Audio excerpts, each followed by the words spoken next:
Doors on, drink has been picked. It is time to rewatch Bridgerton season 3. Join me. The one thing I feel like I've yet to decide on is how I feel about the Lady Whistledown dialogue in this specific season.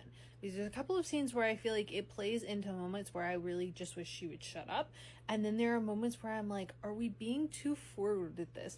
Is this actually helpful in the ways that I want it to be?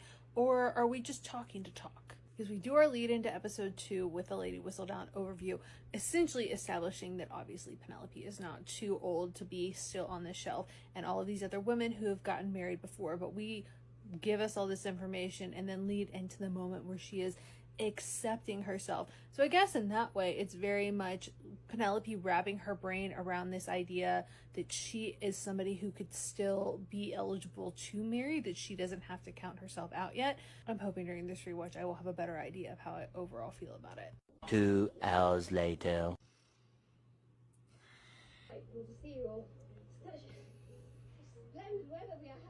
I do appreciate that we get this moment where it's almost the first time she's purposely flirting with him, and he catches it, like he smirks about it.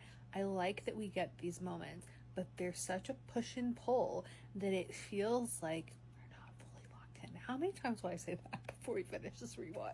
The glow on her in this scene, the coloring is so freaking good. I don't know what it is, but the hair color and her skin tone just looks absolutely phenomenal. I'm obsessed with it. Every time I see it, I just feel locked in. I'm not going to show it because nobody needs to see it but the brothel scene.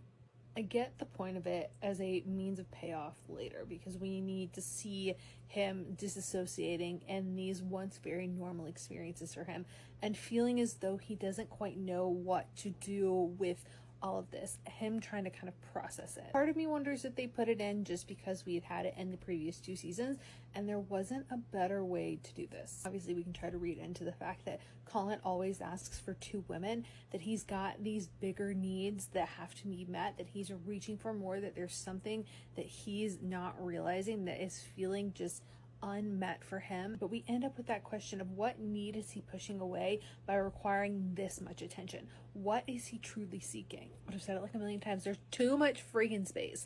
There's too much space for us to not feel as keyed into his mental state as we should, and it pisses me off.